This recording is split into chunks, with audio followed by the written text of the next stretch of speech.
Underhill เป็นมอดทับไลท์2ตัวหนึ่งที่ผมชอบพอสมควรโดยเกมจะเป็นเกมแนวมุมมองบุคคลที่1หรือก็คือเกมยิงทั่วไปนั่นแหละ เกมจะมีความแอคชั่นบวกกับเฮอร์เลอร์หน่อยๆมั้งแล้วในคลิปนี้ผมจะมาพูดถึงเกมนี้กันจะมีใครอยากรู้ไหมนะถ้างั้นเชิญรับชมใน Underhill Video Review Just kidding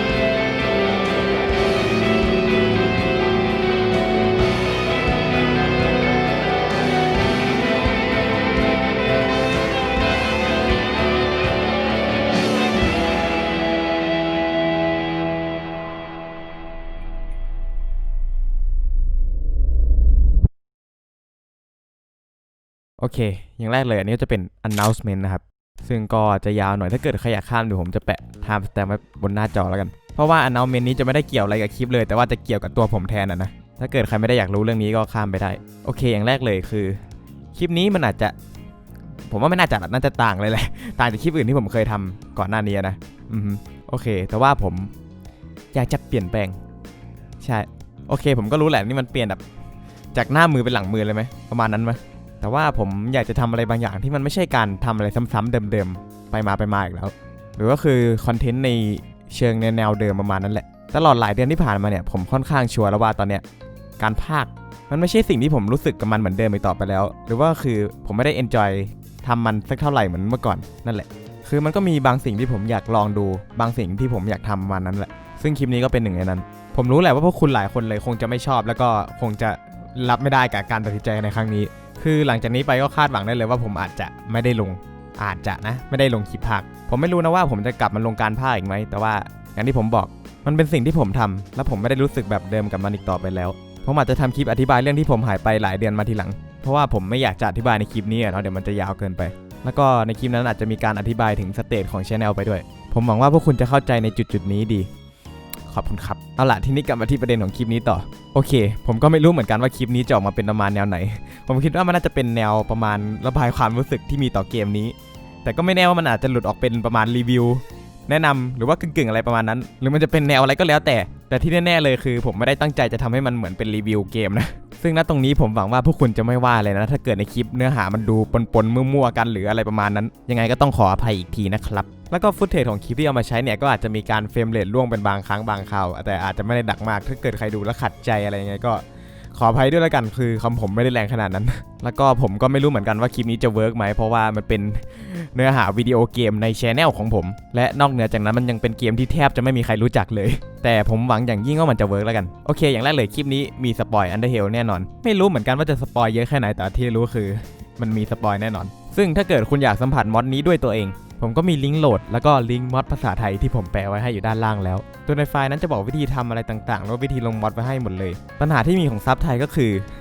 คุณก็รู้ซอสวรรณยุกต์หายนั่นเองคือถ้าเกิดคุณรับตรงนี้ได้คุณก็จะเล่นได้แน่นอนไม่มีปัญหาเลยแล้วก็พวกฟอนต์ตัวอักษรเนี่ยผมก็ไม่สามารถเปลี่ยนได้ด้วยเช่นกันแล้วก็ถ้าเกิดคุณโหลดไปโดยที่ไม่ได้แก้เรื่องสระก่อนเนี่ยคุณก็อาจจะเจอกับสระหายเพราะงั้นผมได้บอกวิธีแก้ไว้ในไฟล์แล้วก็ถ้าเกิดคุณรู้วิธีแก้เรื่องวรรณยุกต์หายหรือว่าวิธีเปลี่ยนฟอนต์เนี่ยคุณก็ช่วยบอกผมหน่อยละกันว่าอยากแก้มากโอ้แล้วก็ลืมบอกเรื่องสำคัญไปอีกอย่างหนึ่งเกมนี้ฟรีนะครับเนี่ยละมันเป็นมอดแล้วก็ถ้าเกิดคุณเล่นว่าภาษาไทยแล้วคุณเห็นข้อผิดพลาดตรงไหนอย่างเช่นพิมพ์ตกหรือว่าพิมพ์ผิดบาแปลผิดยังไงก็ช่วยบอกผมหน่อยละกันผมจะได้ไปแก้ให้โอเคฉะนั้นถ้าเกิดคุณอยากจะลองเล่นเกมก่อนคุณก็สามารถไปลองตอนนี้ได้เลยแล้วค่อยกลับมาดูคลิปทีหลังก็ได้ถ้าคุณชอบเกมหรือไม่ชอบเกมก็ช่วยคอมเมนต์ไว้หน่อยได้นะแล้วก็อีกอย่างหนึ่งเลยที่อยากจะบอกก็คือผมคิดว่าเกมนี้ไม่น่าจะมีคนรู้จักเยอะแบบเยอะมากๆเพราะฉะนั้นเวลาผมพูดในคลิปนี้ผมจะพยายามพูดให้ทุกคนรีเลทหรือว่าเข้าถึงเกมนี้ให้ได้มากที่สุดก็แล้วกันนะแต่ถ้าเกิดผมพูดแล้วมันรู้สึกยังงงหรือว่าอะไรงั้นอยู่ก็ต้องขออภัยอีกที alright ผมจะเล่าประวัติย่อของเกมนี้ให้ฟังก่อนก็แล้วกันมอดนี้สร้างโดยคุณแม็กเดอะหรือว่าใครรู้ว่าอ่านยังไงก็ช่วยบอกหน่อยแล้วกันซึ่งเขาได้ทำร่วมกับกลุ่มที่มีชื่อว่า Wicked Stuff หรือว่าทีมเดียวที่สร้าง Nightmare House 2ที่หลายคนน่าจะรู้จักหรือว่าไม่นะ ตัวเกมนั้นจะมี2 chapter ด้วยกันเป็นหลักนั่นก็คือโปรล็อกแล้วก็ chapter ที่1โดยตัวโปรล็อกนั้นได้ถูกปล่อยมาตั้งแต่ปี 2011 นู่นเลยนะครับและ chapter ที่1ก็ตามมาในปี 2013 พร้อมกับเวอร์ชันรีแวมของโปรล็อกรีแวมที่ผมหมายถึงก็คือมันเป็นเวอร์ชันปรับปรุงของโปรล็อกก็คือถ้าเกิดคุณไปโหลดโปรล็อกของเวอร์ชัน 2011 กับ 2013 มาเล่นกันเนี่ยคุณจะเห็นว่ามันต่างกันนะเพราะว่าของ 2013 เป็นรีแวมนั่นแหละโอเคโดยรูปสกรีนช็อตตัวแรกของเกมเนี่ยก็อยู่ในเว็บมาตั้งแต่ 2007 เลยนะซึ่งถ้าเกิดเกมมันเริ่มพัฒนามาตั้งแต่ตอนนั้นจริงเนี่ยก็ถือว่านานมากเลยนะสำหรับมอดตัวเนี่ยทีนี้พอเรารู้ประวัติย่อๆของเกมนี้แล้วเราไปพูดถึงตัวเกมจริงๆกันเลยดีกว่าย้อนกลับไปหลายปีที่แล้วที่ผมยังชอบเล่นฮาร์ปไลท์มากๆจริงๆก็ไม่เชิงหรอกน่าจะเป็นเชิงเกมที่มันอยู่ในซอสเอนจินมากกว่านะมั้งยกตัวอย่างก็เป็น Garry's Mod Counter ก็บอกเกมพวกนี้ก็น่าจะเดาเกมอื่นๆได้เนาะโดยเมื่อก่อนนั้นผมเป็นคนที่ชอบค้นหามอดฮาร์ปไลท์2เล่นมากไม่รู้ว่าทำไมจนในวันหนึ่งผมได้ไปเจอกับมอดตัวนี้ Underhell ซึ่งผมก็ไปเจอมอดตัวนี้ที่เว็บไซต์ ModDB ซึ่งมันเป็นแหล่งรวมมอดชั้นดีเลยแหละโอเคจากนั้นผมก็ไม่รอช้าที่จะโหลดมอดมาเล่นทีนี้พอเราเริ่มเกมมาแล้วเราก็จะได้เห็นตัวเอกของเราซึ่งมีชื่อว่าจากีเราเล่นเจคโดยที่เจคนั้นกำลังนอนอยู่บนโซฟาและในทีวีก็มีข่าวประกาศขึ้นว่าตอนนี้มีคนร้ายไม่ทราบชื่อองค์กรได้บุกยึดโรงพยาบาลเก่าดูเหมือนว่าพวกเขาน่าจะหัวรุนแรงมากมันยิงมาแล้วโอ้ God และหลังจากนั้นเพื่อนของเราแฟรงก์ก็ได้โทรมาหาเราแล้วบอกว่า Yo Jack you gonna come here ASAP we got a situation over here you freak ซึ่งพออ่านเนื้อเรื่องย่อของเกมในหน้าเว็บไซต์เนี่ยเราก็จะรู้ว่าเราเป็นคนในหน่วยสวัสด์แต่ถึงแม้เราไม่ได้ดูเนื้อเรื่องย่อในหน้าเว็บไซต์มาเกมก็จะบอกเราอยู่ดีพอเราลุกขึ้นมาได้สักพักแล้วเนี่ยเกมก็จะมีทูทอเรียลสอนเราต่างๆนานาแล้วพอหลังจากทูทอเรียลแล้วตัวเกมจะไม่ได้บังคับให้เราไปที่สถานการณ์โดยตรงๆเลยโดยเราจะสามารถฟรีลมที่บ้านได้ก่อนแต่ว่าอาจจะมีบางประตูที่เปิดไม่ได้โดยในตอนที่เรากำลังสำรวจบ้านอยู่เนี่ยเราก็รู้สึกว่าบ้านมันก็ปกติดีเป็นบ้านเงียบๆมีเสียงลมบ้างเล็กน้อยด้านนอกแต่ทว่าในระหว่างที่เราสำรวจไปเรื่อยๆนั้นใช่ครับมันไม่ใช่บ้านธรรมดาบ้านนี้มาพร้อมกับอะไรบางอย่างที่เราไม่รู้โดยพอค้นบ้านไปมานั้นเราก็ค้นพบว่าเรานั้นมีภรรยาซึ่งเราไม่รู้ว่าเธออยู่ไหนแต่ว่าพอเราไปอ่านในเรื่องย่อของเกมในหน้าเว็บไซต์อีกทีแล้วก็โอเค alright now I know where it is going ซึ่งนี่จะเรียกเป็นส่วนที่เรียกว่า The House The House นั้นจะเน้นไปที่การสำรวจและการแก้พัซเซิลโดยที่เรายิ่งแก้ได้เยอะเท่าไหร่เราก็จะได้รู้เรื่องราวต่างๆมากขึ้นโดยเฉพาะเกี่ยวกับภรรยาของเราซึ่งโดยส่วนมากพอเราแก้ปริศนาเสร็จเราก็จะเห็นไดอารี่ของเธอวางไว้อยู่สักที่หนึ่งโดยผมเชื่อเลยว่าคนที่มาเล่นเกมนี้โดยไม่รู้อะไรเกี่ยวกับเกมมาก่อนหน้านี้เลยเนี่ยคงจะตกใจกันไม่ใช่น้อยเลยแหละเวลาที่มันมีอะไรสปูกี้เกิดขึ้นความน่ากลัวของ The House เนี่ยมันจะเน้นไปที่ความเงียบและความซับเทิลของการที่ผีจะโผล่มาแต่ละครั้งในระหว่างที่คุณเล่นอยู่เนี่ยคุณแทบจะไม่ได้ยินเสียงอะไรเลยนอกจากความเงียบของบ้านบรรยากาศที่บ้านน่าจะเป็นที่ที่แสนอบอุ่นและน่าไว้วางใจแต่มันกลับไม่ใช่เวลาพอมันก็จะมาโดยที่คุณไม่ทันตั้งตัวซึ่งผมขอพูดเลยว่าผมที่เล่นเกมนี้มาหลายครั้งเนี่ยหลายครั้งจนนับไม่ถ้วนเลยแหละผมก็ไม่ชัวร์เหมือนกันว่าผมเจอฉากสปูกี้หรือว่าฉากผีโผล่ทุกอันในเกมนี้หมดหรือยังแต่ผมขอพูดเลยว่ามันยังทำให้ผมขนหัวลุกได้อยู่เลยนะโดยทุกรอบเวลาที่ผมกลับมารีรันในเกมนี้เนี่ยผมจะพยายามผ่านเซกชันเดอะเฮาส์ให้เร็วที่สุดเหตุผลน่ะเหรออย่างแรกเลยมันหลอนแง่อีกแล้วอย่างที่2ถ้าเกิดคุณจะเข้าไปเล่นชัปเตอร์1เนี่ยคุณจะต้องผ่านด่านเดอะดีมทั้งหมดให้ได้ซะก่อนอ๋อใช่ลืมอธิบายเรื่องเดอะดีมไปเลยเดอะดีมนั้นเราจะสามารถเข้าเล่นได้ตอนที่เราเข้านอนตอนดึกเท่านั้นใช่ครับเกมนี้มีระบบกลางวันกลางคืนก็คือถ้าเกิดคุณเล่นไปสักพักกลางคืนก็จะมาทีนี้คุณก็จะสามารถเลือกได้ว่าจะนอนหรือว่าจะฟรีโรมต่อดีซึ่งถ้าเกิดคุณกล้าพอคุณก็สามารถฟรีโรมได้อย่างตามสบายใจแล้วก็ตอนกลางคืนเนี่ยผีอาจจะโผล่เยอะขึ้นก็ได้นะเอาจริงๆผมก็ไม่รู้เหมือนกันว่าตอนกลางคืนมันจะทำให้ผีมันโผล่เยอะขึ้นหรือเปล่าเล่นมาจนนับไม่ถ้วนก็ยังไม่รู้เหมือนกันโอเคทีนี้ถ้าเกิดคุณเลือกที่จะไม่ฟรีโรมและกลับมานอนที่เตียงอันแสนอบอุ่นแต่ว่าเฮ้ยลืมแขวนดิม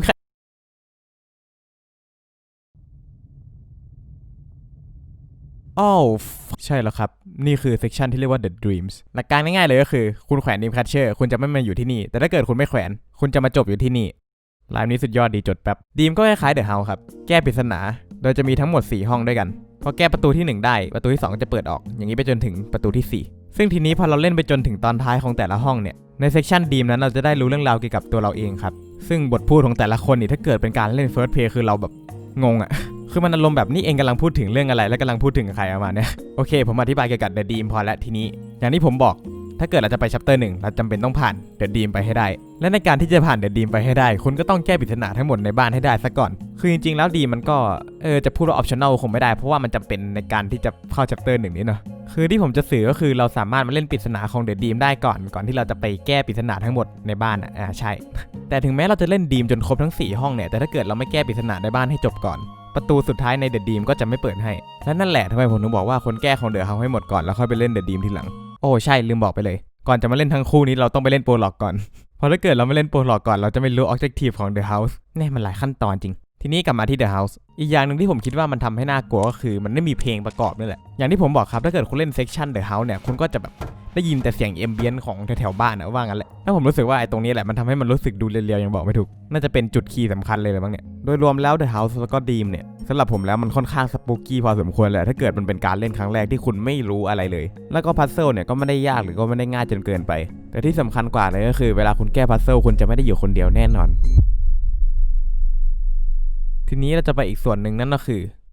โปรล็อกอย่างที่ผมบอกเกมนี้เราสามารถฟรีโรมในบ้านได้ก่อนแต่ถ้าเกิดเราเลือกที่จะไม่ฟรีโรมแล้วไปทำตามที่ Objective บอกเลยแล้วก็จะได้เข้าสู่โปรล็อกนั่นเองโปรล็อกก็จะเป็นเหตุการณ์ต่อจากหลังจากที่เรารับสายของเพื่อนเราแล้วเนี่ยเราก็จะมาอย่างที่เกิดเหตุซึ่งก็คือเราต้องไปบุกโรงพยาบาลนั่นแหละและนี่ก็เป็นส่วนที่เราได้เข้าถึงแอคชั่นของเกมนี้โดยผมเขาบอกเลยว่าส่วนตัวนั้นแอคชั่นของเกมนี้มันถึงเนื้อถึงตัวมากๆสำหรับผมโดยการที่เรายิงศัตรูนั้นจะมีชิ้นส่วนร่างกายหลุดด้วยซึ่งหลายคนก็คงจะบอกว่ามันเป็นอะไรที่น่าแปลกใจขนาดนั้นเลยเหรอสำหรับผมแล้วเนี่ยมอด Half-Life 7 ปีที่แล้วที่ทำได้ขนาดนี้ก็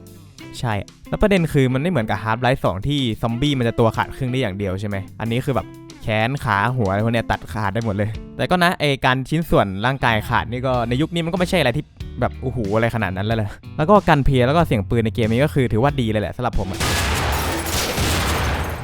เสียงเอฟเฟกต์เวลายิงกันนี่คือแบบเสียงไอ้ที่กระสุนผ่านตัวไปหรือว่าเสียงปืนเนี่ยมันก็แบบดังมากเลยแหละมันทำให้เวลาเข้าคอมแบทกันแต่ละทีนี่คืออย่างกับแบบอยู่กันไฟกันจริงๆอ่ะแต่พูดตามตรงนะบางที MP5 มันก็ดังเกินไปหรือเปล่าคือยิงธรรมดานัดเดียวมันก็ดังพออยู่แล้วนะแล้วพอเสียงมันสแต็กกันหลายๆรอบอ่ะมันก็เลยทำให้เกิดการเอียนเลฟดีๆนี่เองโอเคก็ส่วนต่างๆที่ผมอธิบายมาก่อนหน้านี้นี่แหละก็คือที่มันทำให้รู้สึกว่าผมเนี่ยชอบเกมเพลย์เกมนี้อยู่นะซึ่งตรงนี้หลายคนก็อาจจะคิดได้เหมือนผมแล้วผมก็คิดว่ามันก็ขึ้นอยู่กับแต่ละบุคคลด้วยแหละเนาะแต่อย่างที่ผมบอกมอดที่ทำได้ขนาดนี้ผมก็ถือว่ามันโอเคเวลี่กู๊ดเลยแหละทีนี้โปรล็อกเนี่ยก็จะเหมือนกับเกมยิงเส้นตรงทั่วไปเลยนั่นก็คือยิงศัตรูไปเรื่อยๆแล้วก็ผ่านเลเวลไปเรื่อยๆจนไปถึงฉากจบของมันในโปรล็อกส่วนตัวเนี่ยความคิดสำหรับโปรล็อกของผมก็คือมันเป็นแชปเตอร์ที่มีความแอคชั่นพอสมควรแต่ว่ามันก็มีการดีไซน์บางจุดที่ผมรู้สึกว่ามันก็แปลกๆไปนิดนึงมันจะมีบางจุดที่คนเฟิร์สเพลย์หลายคนก็คงจะแบบเราต้องทำยังไงเราพลาดอะไรไปอะไรมาเนี่ยผมจะยกตัวอย่างตรงนี้เลยแล้วกันตรงนี้เป็นฉากที่เราต้องไล่หุ่นยนต์ตัวหนึ่งทีนี้พอเราไล่มาได้สักพักกันเนี่ยเราก็จะมาอยู่ที่ดาดฟ้าและสักพักหนึ่งเจ้าหุ่นยนต์มันก็ได้ทำการกระโดดลงจากดาดฟ้าทีนี้เกมก็จะสโลว์ให้เรารุมซึ่งเราที่รู้อยู่แล้วว่าเราต้องฆ่าไอ้เจ้าหุ่นยนต์นี้ให้ได้คนที่เล่นเฟิร์สเพลย์ก็คงคิดว่ามันต้องสาดกระสุนเข้าไปที่หุ่นยนต์ตัวนี้แน่นอนแต่พอยิงไปกลับกลายเป็นว่าอะไรคือนรกโอได้รับของฉันซึ่งผมได้ลองให้เพื่อนของผมเล่นเกมนี้ดูและครั้งแรกที่เขาเล่นมันเป็นอย่างนี้จริงๆแล้วหลายคนคงจะสงสัยว่าจริงๆแล้วตรงฉากนี้เราต้องทำอะไรกันแน่เราจะฆ่ามันยังไงคำตอบมันอยู่ใกล้ๆเลยครับใกล้ๆจริงๆแหละใกล้ๆเลยใช่ครับเราต้องยิงเจ้าถังระเบิดนี่แล้วมันก็จะทีโพสแล้วก็ตายลงในที่สุดคือที่ผมคิดว่าที่ผู้เล่นหลายคนไม่เห็นถังระเบิดตัวนี้ก็เพราะว่ามันเนียนไปกับฉากนี่แหละคือผมก็ดูคนเล่นมาหลายคนอย่างนั้นแล้วเขาเหมือนแบบไม่สังเกตเห็นเจ้าถังระเบิดตัวนี้เลยว่างั้นแหละถ้าเกิดเป็นเกมอื่นเนี่ยมันก็อาจจะมีการซูมเข้าไปให้แบบว่าเป็นเห็นถังระเบิดว่าเรายิงได้นะประมาณนี้แต่ว่าถ้าเกิดมันดีไซน์มาอย่างนั้นมันก็อาจจะง่ายเกินไปเขาก็เลยน่าจะดีไซน์มันเป็นสโลโมชั่นเฉยๆแล้วให้เราคิดเอาเองว่าเราต้องทำอะไรต่อละมั้งสำหรับผมเนี่ยตรงฉากนี้ก็ไม่ใช่ปัญหาใหญ่อะไรมากถึงเราจะฆ่าหรือไม่ได้ฆ่าหุ่นยนต์เกมก็จะดำเนินต่ออยู่ดีแล้วก็ปัญหาอย่างนึงที่ผมก็เจอมาซึ่งไม่รู้ว่าคนอื่นจะเจอหรือเปล่ามันน่าจะขึ้นอยู่กับสเปคคอมของแต่ละคนด้วยหรือเปล่าถ้าเกิดพูดอย่างนี้ก็คงจะรู้ใช่ไหมว่าหมายถึงอะไร performance นั่นเองสำหรับผมเนี่ยโปรล็อกเนี่ยจะเป็นส่วนที่เรียกว่าทำเฟรมเรทผมตกแบบซึ่งสเปคคอมของผมนั้นก็ผ่านทุกอย่างที่เขาเป็นสเปคขั้นแนะนำในหน้าเว็บมาซึ่งเอาจริงๆมันก็ไม่ได้สูงอะไรมากเลยนะแต่ผมก็ไม่แน่ใจเหมือนกันบางทีคอมผมอาจจะเก่าเกินไปตอนนี้ดีแค่การ์ดจออันเดียวเลยแล้วก็โปรล็อกนั้นจะมีการ crash ในบางจุดที่เป็นจุดที่เฉพาะเจาะจงมากๆโดยเฉพาะตรงนี้พอเรากดลิฟต์ปุ๊บ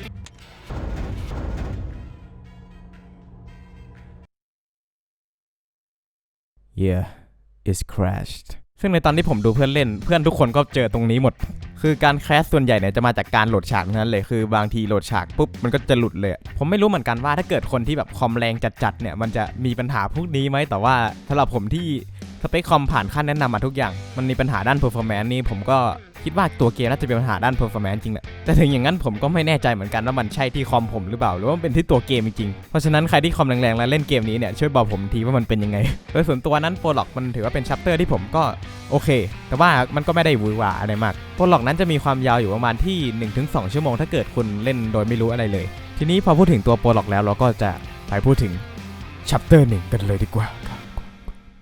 ชัปเตอร์ที่1เราจะถูกส่งมาที่คุกใต้ดินที่1ในรัฐแอริโซนาโดยผมจะไม่บอกเหตุผลละกันว่าทำไมโดยในช่วงต้นของชัปเตอร์1นั้นเราจะได้สำรวจคุกโดยที่มียามคุมโดยผมขอคิดว่าตรงนี้มันน่าจะเป็นเหมือนการแนะนำสถานที่เราว่ามันเป็นอารมณ์ประมาณนี้นะอะไรอย่างเงี้ยแบบให้รู้จักกับสถานที่ประมาณนั้นแต่พูดตามตรงเลยก็คือมันก็ยาวอยู่นะกว่าที่เราจะได้เริ่มเล่นเลยจริงๆซึ่งผมคิดว่ามันน่าจะประมาณครึ่งชั่วโมงได้เลยแหละโดยชัปเตอร์ที่1นั้นเขาจะชิปจากการที่เป็นเกมยิงแอคชั่นมาเป็นซอมบี้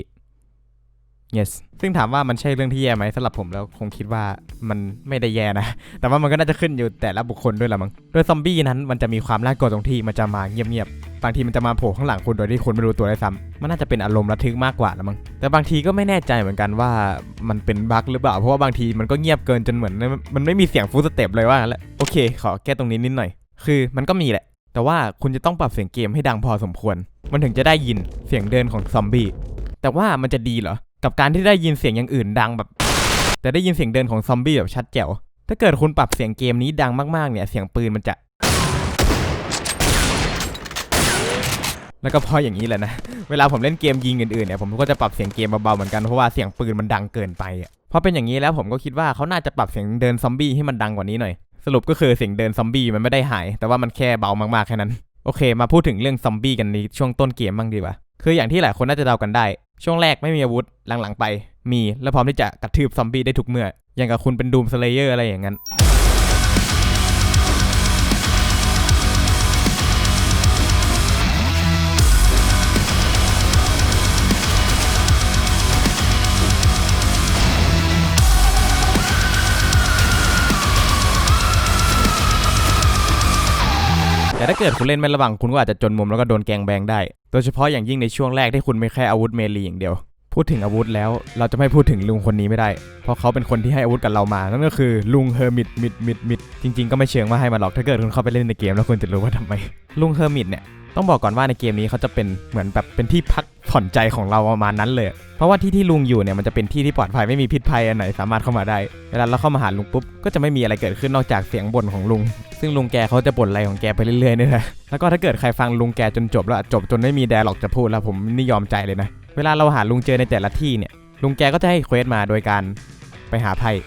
ใช่แล้วคือเวลาเราไปหาลุงเนี่ยลุงก็จะให้เควสมาว่าไปหาไพ่ตามจำนวนนี้นะประมาณนี้ทีนี้พอเราหาครบตามจำนวนแล้วเนี่ยเราก็กลับมาหาลุงอีกรอบเพื่อมาส่งไพ่ให้ลุงและของที่เราได้ก็จะเป็นของพิเศษต่างๆของลุงแกเพราะฉะนั้นถ้าเกิดคุณเข้าไปเล่นในเกมผมแนะนำอย่างหนึ่ง look for the winds โอเคจบเรื่องลุงทีนี้พอเราเล่นไปสักพักแล้วเราจะได้เจอกับเพื่อนๆของเรานั่นเองโดยที่พวกเขาทั้งหมดนั้นเป็นยามและเราเป็นนักโทษหลักๆเลยก็คือเพื่อนๆแล้วก็เราเนี่ยก็จะพยายามหาทางออกจากที่นี่เพราะว่าตอนนี้มันมีเชื้อซอมบี้กำลังระบาดในฐานนี้และเราจะต้องออกจากที่นี่บลาบลาบลานั่นคือในเรื่องหลักๆของชัปเตอร์ที่1โดยที่เราเล่นไปเราก็จะได้รู้เรื่องราวของแต่ละคนไปทีละนิดทีละน้อยแล้วก็ในเรื่องของสถานที่แห่งนี้ว่ามันมีเบื้องหลังอะไรบ้างแล้วก็จุดเชื่อมโยงต่างๆถึงโปรล็อกโดยคุณจะรู้เรื่องมากๆเลยแหละถ้าเกิดคุณฟังทุกประโยคที่พวกเขาพูดกันนะคือผมหมายถึงอย่างนั้นจริงๆนะเพราะว่าผมเล่นเกมนี้มาหลายรอบแล้วผมก็ยังมีบางอย่างที่ตกหล่นไปด้วยความที่ว่าผมแปลไดอะล็อกทั้งหมดในเกมนี้เนี่ยผมก็ได้ไปเห็นในไฟล์มาว่ามันมีบางส่วนที่ผมยังไม่เคยเจอด้วยซ้ำเป็นไดอะล็อกที่ผมไม่เคยเห็นมาก่อนอารมณ์มานั้นนะแล้วพอผมไปอ่านไดอะล็อกพวกนั้นคือสมองผมเนี่ยแบบปลดล็อกในบางส่วนที่แบบมันเชื่อมโยงกันอย่างนี้นี่เองประมาณเนี้ยใช่เพราะฉะนั้นถ้าเกิดคุณอยากจะดื่มด่ำกับเกมนี้คุณต้องค่อยๆเป็นค่อยๆไปแล้วก็ฟังสิ่งที่ตัวละครมันพูดกันบางทีนะมันจะทำให้คุณเข้าใจเกี่ยวกับเกมนี้เยอะเลยแหละโดยเฉพาะตรงส่วนในเรื่องเนี่ยแต่ถึงกันนั้นผมก็ต้องบอกเลยว่าตัวละครในเกมนี้เขาพูดเยอะมากๆซึ่งผมขอพูดเลยว่ามันอาจจะเป็นข้อเสียสำหรับบางคนเลยแหละเพราะว่าถ้าเกิดคุณจะตั้งใจฟังพวกเขาจริงๆเนี่ยแต่ว่าถ้าเกิดคุณไม่สามารถรับมือกับการที่เหมือนตัวละครจะพูดอะไรที่มันไม่ใช่ประเด็นสำคัญหรือว่าอะไรเงี้ยนะถ้าเกิดคุณจะให้ผมยกตัวอย่างเนี่ยผมคงต้องยกตัวอย่างตรงนี้มาเลยแหละตรงที่เราเพิ่งเจอกับเพื่อนๆครั้งแรกเนี่ยเพื่อนๆก็จะคุยกันประมาณว่าตอนนี้ไฟฟ้ามันดูใช้การไม่ค่อยดีเลยนะบาแล้วทีนี้มันจะมีตัวละครหนึ่งที่ชื่อว่าเบนซึ่งเขาเป็นคนที่มีความรู้ด้านคอมพิวเตอร์แล้วก็เรื่องไฟฟ้าอะไรพวกนั้นแหละมั้งและเขาก็พูดเร็วมากๆเลยแหละและตรงนี้ที่มีปัญหาคืออะไรเบนเขาดันอธิบายเกี่ยวกับว่าเจเนเรเตอร์มันทำงานยังไงแล้วผมแบบ Right, for a simple generator, the system is one big grid, and the generator fills each of the grid squares with power equally. But when one square needs more power, all the others are equally reduced, which sometimes causes low tension, or even completely cuts it off. So this is when the multi-generator comes in. Instead of creating ด้วย have to know this ผมจำเป็นต้องรู้ไหมทุกคนจำเป็นต้องรู้หรือเปล่าอันเนี้ยคือแบบบางคนอาจจะคิดว่ามันก็ไม่ได้เป็นไรหรือเปล่าที่ใส่มาแต่สำหรับผมเนี่ยถ้าเกิดมันเป็นเกมอะนะเกมอะก็คือบทพูดมันควรจะมีความน่าดึงดูดให้น่าฟังอะไรอย่างนั้นไงโดยเฉพาะฉากคัสซีนที่เกมบังคับให้เจอเนี่ยแล้วคุณลองคิดดูถ้าเกิดเกมมันใส่อะไรทำนองนี้มาให้คุณล่ะคือสมมติว่าคุณกำลังได้อารมณ์กับเกมเลยแบบกำลังมันๆเลยแล้วมาเจอแบบฉากอันเนี้ยแล้วเราต้องรอเป็น10นาทีอ่ะคุณจะไม่รู้สึกหมดอารมณ์หน่อยเหรอคือผมไม่แน่ใจเหมือนกันว่าที่เขาเขียนมาให้บทมันดูยาวๆอย่างเงี้ยมันจะได้ดูเหมือนกับว่าบทพูดมันจะดูเรียวๆหรือว่ามันเหมือนการคุยในชีวิตจริงอะไรเงี้ยหรือเปล่าแต่ว่าถ้าเกิดเป็นวิดีโอเกมเนี่ยบทพูดควรจะน่าฟังแล้วก็ทำให้ผู้เล่นอยากฟังต่อไม่ใช่แบบ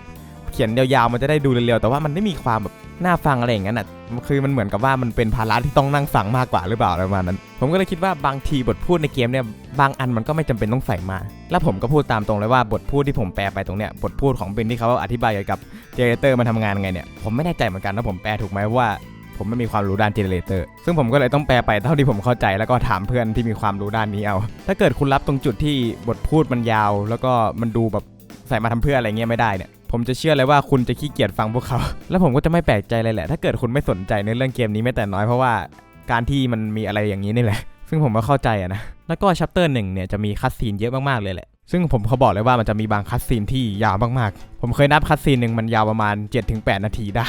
แล้วคุณไม่สามารถทำอะไรได้นอกจากฟังพวกเขาคุยกันซึ่งตรงนี้แหละที่ผมคิดว่ามันเป็นปัญหานั่นก็คือคัสซีนยาวไปบทพูดไม่น่าดึงดูดไม่น่าฟังเท่ากับ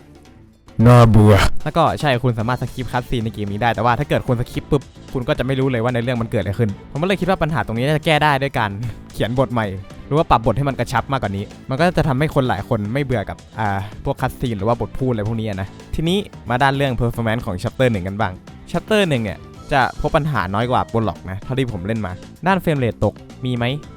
ต้องพูดว่าค่อนข้างจะเยอะแต่ว่ามันไม่เชิงแบบตกจนน่าเกลียดคือมันตกไปในเชิงประมาณที่พอเล่นได้อยู่ประมาณแบบไม่ต่ำกว่า30คือมันจะอยู่ในประมาณ 30-50 ประมาณนั้นนะแต่ไม่ถึง60ก็คือเล่นไม่สมูทว่างั้นเลยแต่ที่ผมจำได้ฉากเดียวที่เฟรมเรทจะล่วงหนักมากๆก็คือตรงฉากนี้ฉากเดียวล่วงแบบโอ้ my god แต่อย่างที่เรารู้กันสเปคคอมของเรานั้นไม่เหมือนกันคุณอาจจะไม่เจอเฟรมเรทตกเลยก็ได้ซึ่งถ้าเกิดคุณเป็นอย่างนั้นจริงผมก็อิจฉาเลยแหละส่วน crash มันจะมีตรงนึงที่มันจะ crash เฉพาะเจาะจงมากๆหลายคนเป็นนะแต่บางทีก็ไม่เป็นผมก็ไม่เข้าใจแต่ว่ามันจะเป็นตรงนี้เลยใช่ผมคิดว่าตรงนี้แหละหลายคนเวลาเข้าไปเล่นใหม่น่าจะเจอคือมันจะไปแคสส่วนมากที่ท้ายเกมน่าจะมีทั้งหมดโดยไม่เกิน5ครั้งได้นะแล้วก็อีกปัญหาหนึ่งเลยก็คือชัปเตอร์1นั้นมืดมากโดยตลอดครึ่งหนึ่งของชัปเตอร์แรกเนี่ยคุณแทบจะต้องเปิดไฟฉายไว้ตลอดทั้งเกมเลยแหละเพราะว่ามันมืดจริงแต่ว่าหลายคนก็คงจะปรับความสว่างของจออะไรได้เนาะแต่ว่าออริจินอลมันก็มืดมากๆเลยแหละในเกมนี้เขาก็มีโกสติ๊กแถมให้เราอะนะแต่ว่าหลายคนก็ดูเหมือนจะมองข้ามมันไปเพราะคิดว่ามันเหมือนไม่ได้ช่วยอะไรมากสักเท่าไหร่โอเคโดยรวมแล้วเนี่ยชัปเตอร์1ก็จะมีความยาวแบบพูดเลยว่ามันยาวมากๆผมคิดว่าน่าจะประมาณ15ชั่วโมงอัพอย่างที่ผมบอกมาหลายครั้งก็คือถ้าเกิดคุณเล่นเป็น First Play ไม่รู้อะไรเลยก็นั่นแหละผมคิดว่า15ชั่วโมงอัพแน่นอนบวกกับโปรล็อกแล้วก็เดอะเฮาส์ไปอีกก็พูดได้เลยว่าเกิน24ชั่วโมงแน่นวนโอเคที่ผมอยากจะบอกเกี่ยวกับมอดตัวนี้ก็คือมอดตัวนี้มันเป็นมอดตัวหนึ่งที่ผมค่อนข้างชอบแล้วผมไม่รู้ทำไมอยากให้หลายคนรู้จักมันคือผมรู้แหละว่ามันเป็นเกมที่มันไม่ได้เพอร์เฟกต์แต่ว่ามันดีแบบที่มอดมันจะดีได้แล้วประมาณนั้นคือผู้สร้างเนี่ยเขาน่าจะสร้างบอลนี้โดยในเวลาฟรีไทม์ของเขาแล้วผมก็รู้สึกเห็นตรงจุดนั้นแล้วผมก็รู้สึกแบบเห็นในความพยายามของเขาหรอประมาณนี้ผมก็ไม่รู้เหมือนกันนะว่าทำไมแต่ว่าผมกลับไปเล่นมอดนี้เหมือนแบบทุกๆปีแบบทุกปีจะมีการเล่นครั้งหนึ่งแน่นอนประมาณนั้นบางทีผมก็ชอบอะไรแปลกๆนี้ได้เหมือนกันอีกอย่างหนึ่งที่ผมคงจะพูดถึงด้วยก็คงจะเป็น AI เนี่ยแหละ AI ในเกมนี้จะมีจุดเด่นอย่างนึงคือมันยิงแม่นมากคือยิงแม่นทั้งเพื่อนทั้งศัตรูเราเลยนะถ้าเกิดคุณยิงแล้วไม่เทคคัฟเวอร์เนี่ยก็จะโดนดาเมจได้เต็มๆเลยแหละบางทีแต่ถึงอย่างนั้นมันก็มีบางครั้งที่มันก็กูฟี่ได้เหมือนกันจากที่ผมดูเพื่อนหลายคนที่เล่นมาเนี่ยแต่ละคนก็จะเจอความที่ AI มันกูฟี่ไม่เหมือนกันอย่างเช่นเพื่อนของผมคนหนึ่งที่เขาเจอ AI ไม่ยอมยิงเขาแบบอยู่ใกล้ๆก็ไม่ยอมยิงว่างั้นแหละแต่ที่จะหนักไปกว่าก็คือซอมบี้เนี่ยแหละ AI ซอมบี้จะมีบางครั้งที่มันจะกูฟี่หนักมากอย่างเช่นแบบคือต้องอธิบายก่อนว่าใน AI ซอมบี้ในเกมเนี่ยบางทีมันจะเดินไปทุบของมาโยนใส่เราบ้างประมาณนั้นแต่มันก็จะมีบางครั้งที่มันเหมือนแบบ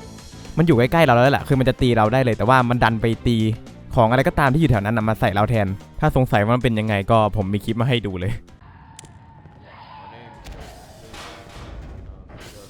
มันก็ไม่เหมือนกับที่ผมอธิบายสักเท่าไหร่แต่ว่ามันก็คล้ายเคียงนะ แต่มันก็มีจริงๆนะไอ้ที่แบบมันอยู่ใกล้เราแล้วมันจะตีเราได้เลยแต่ว่ามันก็เลือกไปตีของใส่เราแทนประมาณนั้นนะแล้วก็ AI ซอมบี้เนี่ยถ้าเกิดเราไปอยู่ตรงจุดไหนที่มันเข้ามาหาเราไม่ได้เนี่ยมันก็จะยืนรอเราอย่างนั้นเลย ซึ่งพูดตามตรงเลยผมก็ใช้บั๊กอันนี้เป็นบางครั้งเวลาผมกลับไปเล่นด้วยแหละ อ๋อใช่จะไม่พูดถึงอันนี้ไม่ได้เลยคือเราสามารถตัดแขนซอมบี้ได้และทีนี้ถ้าเกิดเราตัดแขนมันทั้งสองข้างเนี่ยมันจะกลายเป็นเพื่อนสนิทของเราไปเลยเพราะมันตีเราไม่ได้มันจะพยายามฟาดเราอย่างนั้นแหละ แล้วมันก็ไม่สามารถทำอะไรต่างๆได้อย่างเช่นการปีนบันไดด้วยเช่นกันตรงนี้ผมก็มองว่ามันเป็นดีเทลที่เจ๋งดีเหมือนกันนะ อีกอย่างหนึ่งที่ผมชอบเกี่ยวกับมอดตัวนี้ก็เป็นซาวด์แทร็กนี่แหละผมไม่รู้จะอธิบายไงแต่ผมชอบซาวด์แทร็กของเกมนี้นะคือถ้าเกิดคุณฟังมันมีติดหูแน่นอนตื้อดื้อดื้อดื้อดื้อดื้อเนี่ย แล้วก็อันนี้ผมก็ไปอ่านคอมเมนต์ของใครหลายคนที่เคยเล่นเกมนี้มาแล้วส่วนมากจะเป็นเสียงเดียวกันที่จะออกไปด้านลบก็คือเสียงพากย์ของเกมนี้และแมคานิกการสเตลพูดถึงเสียงพากย์ก่อนผมคิดว่าเสียงพากย์เกมนี้มันโอเคในระดับมอดมันไม่หวือหวามันไม่อะไรมากแต่ว่ามันโอเคที่มันจะเป็นได้แล้วอะซึ่งผมเชื่อว่าเขาไม่น่าจะจ้างใครมาพากย์ในเกมนี้เลยแหละคือผมคิดว่าคนในเกมนี้เขาพากย์ด้วยความสมัครใจกันทั้งนั้นนะแต่ก็นะบางทีมันก็ดูไร้อารมณ์ไปหน่อยละมั้งดูตัวอย่างในฉากนี้ You're not one of them. Oh,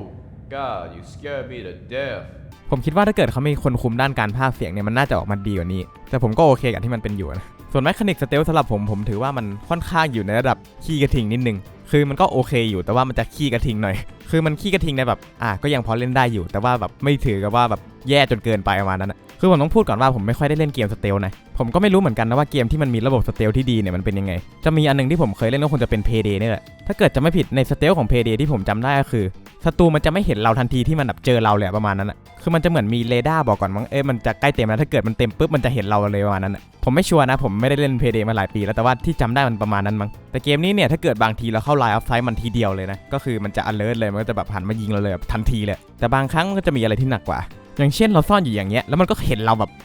ห้าวประมาณเนี้ยถ้าเกิดคุณมาถึงเซกชันสเตลในเกมนี้เนี่ยคุณก็อาจจะต้องเล่นอย่างอดทนหน่อยนะเพราะว่าบางทีมันอาจจะขี้กระทิงเยอะหน่อยแต่จริงๆถ้าเกิดคุณไม่สนอะไรเลยคุณก็สามารถบู๊แหลกได้เหมือนกันอ๋อใช่แล้วก็จะมีอีกอย่างหนึ่งที่คูลมากเกี่ยวกับเกมนี้ก็คือบางอย่างที่คุณกระทำเนี่ยอาจจะส่งผลต่อตัวเกมของคุณด้วยสมมุติว่าตรงนี้ที่คุณต้องสเตลผ่านไปถ้าเกิดคุณสเตลผ่านไปได้พวกตัวร้ายก็จะไม่รู้ตัวว่าเรามาที่นี่และความวุ่นวายจะไม่เกิดขึ้นแต่ถ้าเราสเตลไม่ผ่านพวกตัวร้ายจะรู้ตัวทันแล้วมันก็จะฆ่าตัวประกันซึ่งหลังจากนั้นมันก็มีให้เราเลือกด้วยว่าเราจะยอมแพ้หรือสู้กลับซึ่งมันก็จะมีอะไรทำนองนี้หลายอันเลยนะในเกมมันเรียกอะไรนะบัตเตอร์ไฟเอฟเฟกต์เหรอไม่แน่ใจเหมือนกันว่ามันเรียกอะไรแต่ผมว่ามันคูลดีนะที่เขาเก็บดีเทลเล็กๆตรงนี้ด้วยโอเคชัปเตอร์1ไปแล้วทีนี้มาที่ชัปเตอร์2กันส่วนชัปเตอร์2ชัปเตอร์2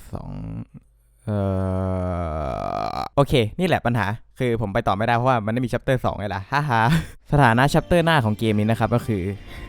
อเงียบตอนนี้ผู้พัฒนามอดเขายังไม่มาบอกอะไรเกี่ยวกับชัปเตอร์2ของเกมนี้นะเห็นในเกมมันมีประมาณด้วยกัน6ชัปเตอร์เลยมั้งซึ่งชัปเตอร์2ตอนนี้ก็ดูท่าจะไร้วี่แววนะซึ่งชัปเตอร์1ที่ออกมานี่ก็คือมันเป็นล่าสุดของเกมนั่นแหละที่มันออกมานะนั่นก็คือปี 2013 และตอนนี้ 2020 พูดง่ายๆเลยก็คือ7 ปีแล้วนั่นแหละที่มันไม่ได้มีอะไรอัปเดตคือผู้พัฒนาเขาออกมาอัปเดตเลยนะแต่ว่าอัปเดตนั้นมันก็4 ปีที่แล้วแล้วก็เงียบกริบไปเลยซึ่งในอัปเดตนี้เนี่ยอะไรก็ตามที่เกี่ยวกับ Undertale มันค่อนข้างจะคลุมเครือเลยแหละนะคร่าวๆเลยก็คือเขาได้งานที่ New World Interactive หรือก็คือค่ายเดียวที่ทำ Insurgency นั่นเองและด้วยที่ว่าเขาทำ Insurgency หรือว่าเขามีโปรเจกต์อื่นๆแล้วก็ตามแต่ที่เขามีอยู่นี่แหละมันก็เลยทำให้ Undertale อาจจะยังไม่ได้มีการวางแผนว่าจะทำด้วยซ้ำหรือว่าโปรเกรสมันจะไปช้ามากๆแต่ถึงกันนั้นผมก็ไม่แน่ใจเหมือนกันว่าพวกเขาได้เริ่มทำโปรเจกต์กันหรือยังแต่ถ้าเกิดจะให้ผมเดาแบบลมๆแรงๆเลยนะผมเดาว่าเขาน่าจะทำเกมที่พวกเขาวางแผนว่าจะทำในค่ายนั้นก่อนแล้วก็ไม่แน่ว่า Undertale อาจจะตามมาทีหลังแบบทำเกมอื่นที่เสร็จก่อนแล้ว Undertale ตามมาทีหลังอะไรประมาณนั้นนะหรือไม่ก็เขาน่าจะรีเมคภาคนี้อยู่หรือมั้งแบบมาใช้เอนจินของยุคปัจจุบันอะไรประมาณนั้นนะเพราะว่าซอสมันเก่าแล้วนะซึ่งแม้แต่ในโพสต์อัปเดตเขายังบอกเลยว่าซอสมันหมดยุคของมันแล้วซึ่งผมคิดว่าถ้าเกิดเขาจะรีเมคในเอนจินตัวใหม่จริงๆเนี่ยผมคิดว่าตัวเกมน่าจะมีความเฟชแล้วก็น่าจะทำให้คนที่ไม่รู้จักเกมนี้มารู้จักเกมนี้อย่างแน่นอนแล้วถ้าเกิดเขาทำกันจริงๆเขาจะทำกันเป็นบริษัทเป็นกันอยู่ในสตูดิโองั้นผมคิดว่ามันต้องออกมาดีแน่ๆอย่างที่ผมบอกคือไอ้ Undertale เนี่ยมันเป็นมอดของ Half-Life ซึ่งมันมีข้อจำกัดอะไรหลายอย่างอย่างเช่นเอนจินซอสเนี่ยมันเป็นเอนจินที่เก่ามากเลยนะมันเลยทำให้เกมมันมีข้อจำกัดของมันนะครับซึ่งผมคิดว่าที่สเตลมันไม่ค่อยดีก็เพราะว่ามันใช้ซอสเนี่ยแหละคุณก็รู้ใช่ไหมว่าใน Half-Life 2เราสเตลกันที่ไหนกัน อย่างที่2เลยคือพอมันเป็นมอดเนี่ยเขาไม่ได้แบบทำจริงจังกันเป็นสตูดิโออะไรอย่างนั้นใช่ไหมซึ่งเขาก็จะเน้นทำเป็นคนเดียวเป็นหลักๆแล้วก็ทำในเวลาว่างอะไรเงี้ยผมก็คิดว่ามันก็ดีเท่าที่เขาจะทำได้แล้วแหละหรือไม่ก็แย่ที่สุดก็คือเราอาจจะไม่ได้เห็นชัปเตอร์2แค่นั้นแต่ผมก็หวังอย่างยิ่งว่าชัปเตอร์2จะได้เกิดเพราะฉะนั้นไม่ว่าเขาจะทำอะไรอยู่ผมก็ให้กำลังใจกับสิ่งที่เขาทำแล้วกันโอเคนั่นก็เป็นสิ่งที่ผมอยากจะบอกเกี่ยวกับมอดตัวนี้นะก็จากที่ผมพูดมาผมก็คงจะชอบมอดตัวนี้อยู่พอสมควรเลยนะอย่างเช่นที่ผมคาดหวังตอนต่อไปของมันเนี่ยก็คงบอกได้ชัดเจนแล้วแหละ แล้วก็เกมนี้เป็นเกมที่ทำให้ผมรู้ว่าการที่เราใช้เวลากับเกมอย่างเต็มที่เนี่ยมันจะทำให้เราเล่นเกมนั้นอย่างสนุกขึ้นเยอะเลยแหละคือเวลาเล่นเกมเราอย่ารีบจะดีกว่าเพราะว่าเราจะได้ซึมซับกับเกมนั้นไปแบบเต็มที่ว่างั้นแหละยังไงก็ตามคลิปนี้เป็นคลิปแรกเลยนะครับที่ผมทำเกี่ยวกับเรื่องเกมแล้วก็พูดถึงอินเดปเหรออินเดปไหมไม่น่าจะเชิงอินเดปสักเท่าไหร่แต่ว่ายังไงก็เถอะมันก็มีการออกความคิดเห็นส่วนตัวของผมสำหรับเกมนี้ฉะนั้นไม่ว่าอะไรกันนะส่วนตัวเวลาออกความคิดเห็นอะไรสักอย่างเนี่ยมันตัวเองกำลังเจอสิ่งนั้นอยู่ตลอดเลย ขวาทั้งหมดแล้วก็ถ้าเกิดไม่ว่าอะไรกันเนี่ยถ้าเกิดคุณว่างหรือว่าคุณอยากลองมอดตัวนี้ก็ช่วยลองมอดหน่อยแล้วกันเพราะว่าผมอยากรู้ฟีดแบ็กของแต่ละคนนะเนาะถ้าเกิดคุณชอบมอดนี้หรือไม่ชอบอะไรตรงไหนยังไงก็เขียนคอมเมนต์ไว้ได้ผมจะอ่านทุกคอมเมนต์แน่นอนทำไมผมพูดผมเป็นคนทำเกมเลยนะแล้วก็ใช่ผมบอกคุณไปหรือยังมันฟรีโอเคคิดยังไงกับคลิปแบบนี้ก็บอกไว้ใต้คอมเมนต์ได้เหมือนกันไม่แน่ว่าผมจะอัดทำคอนเทนต์ประมาณนี้แต่ว่าเป็นเกมอื่นแทนถ้าเกิดคุณชอบเนี่ยผมก็จะดีใจมากๆเลยนะติชมว่าผมควรจะปรับปรุงตรงไหนได้นะเจอกันคลิปหน้าครับผมก็ไม่รู้เหมือนกันว่าจะเป็นคลิปอะไรแล้วก็ตอนไหนแต่ว่าAdios boy ทำไมทุกคนถึงเอาแต่พูดว่าผมหายไปนะดูวันที่สิผมหายไปแค่วันเดียวเองทำอย่างกับว่าผมหายเป็นปีอะไรอย่างนั้นเช็ค my head